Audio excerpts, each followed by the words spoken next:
নমস্কার সবাইকে, আমার রান্নার চ্যানেলে তোমাদের সকলকে জানাই স্বাগত। আজকের রেসিপি ভালো লাগলে চ্যানেলটা প্লিজ সাবস্ক্রাইব করে দিও, পাশে থাকা বেল আইকনটা প্রেস করে দিও, যাতে আমি যখন ভিডিও দেব খুব সহজেই তোমাদের কাছে ভিডিওটা পৌঁছে যায়। কখনো কখনো আমাদের সবার মনে হয় আজকে কিছু আলাদা বানানো দরকার, কিন্তু খুব জটিল না, আবার একঘেয়েও না। ঘুগনি এই নামটা শুনলেই মনে পড়ে রাস্তার ধারে দোকানের গরম ঘুগনি আর তার ওপর ছড়ানো কাঁচা লঙ্কা, কাঁচা পেঁয়াজ, ধনেপাতা। সে চেনা ঘুগনিকে নিয়ে এসেছি একদম নতুন রূপে। আজ আমি তোমাদের দেখাবো চিকেনের কিমা দিয়ে ঘুগনি। ভিডিওটা স্কিপ না করে অবশ্যই শেষ অবধি দেখো। চিকেনের কিমা দিয়ে ঘুগনি বানানোর জন্য লাগবে শুকনো লঙ্কা, এলাচ, লবঙ্গ, দারচিনি, তেজপাতা, জিরে গুঁড়ো, ধনে গুঁড়ো, গোটা জিরে, কাশ্মীরি রেড চিলি পাউডার, হলুদ গুঁড়ো। চিকেনের কিমা 200 গ্রাম, পেঁয়াজ কুচি, আলু, আদা বাটা, রসুন বাটা, টমেটো কুচি। প্রথমে 250 গ্রাম মটর ভালো করে ধুয়ে আধ ঘন্টা জলে ভিজিয়ে রেখেছি। আধ ঘন্টা পরে প্রেসার কুকারে ভিজিয়ে রাখা মটর আর পরিমাণ মতো জল দেব। স্বাদ মতো নুন আর সামান্য হলুদ দেব। মটর সেদ্ধ করার জন্য প্রেসার কুকারে একটা সিটি দেব। মটর সেদ্ধ হয়ে গেলে একটি ছাঁকনিতে ছেঁকে নেব।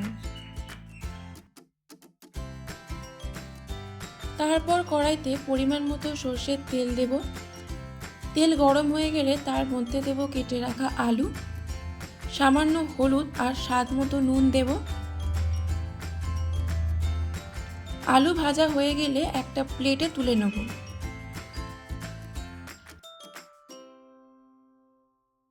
ওই তেলেই ফোড়নে দেব তেজপাতা, শুকনো লঙ্কা, লবঙ্গ, এলাচ, দারচিনি,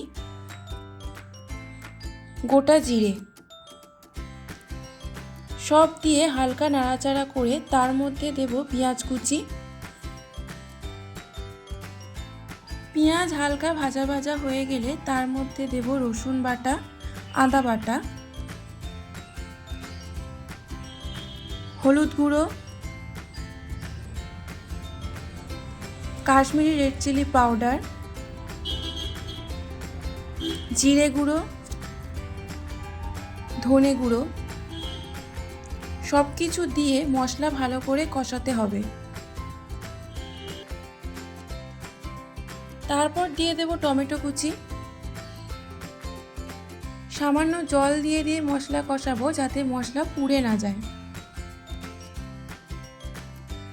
মশলা থেকে তেল ছেড়ে এলে দিয়ে দেব চিকেনের কিমা। মশলার সাথে চিকেনের কিমা 2 থেকে 3 মিনিট ধরে ভালো করে কষাতে হবে। তারপর দেব ভেজে রাখা আলু। আলু দেওয়ার পর আবারও কিছুক্ষণ কষিয়ে নেব। সব শেষে সেদ্ধ করা মটর দিয়ে ভালো করে কষিয়ে পরিমাণ মতো জল দিয়ে দেব।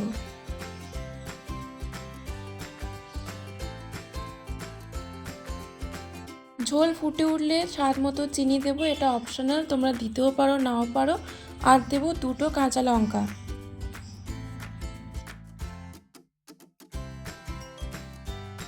নামানোর আগে ওপর থেকে গরম মশলা দিয়ে নাড়াচাড়া করে নিলেই রেডি চিকেনের কিমা দিয়ে ঘুগনি। লুচি হোক বা পরোটা, যার সাথেই খাও না কেন এই চিকেন কিমা দিয়ে ঘুগনি দারুণ লাগবে। আজকের রেসিপি তোমাদের কেমন লেগেছে আমাকে অবশ্যই কমেন্ট বক্সে লিখে জানিও। ভালো লাগলে লাইক, শেয়ার ও সাবস্ক্রাইব করতে ভুলবে না। আজকের মতো এই পর্যন্তই, আবার দেখা হবে নতুন কোনো ভিডিও নিয়ে। ততক্ষণ সবাই ভালো থেকো, সুস্থ থেকো।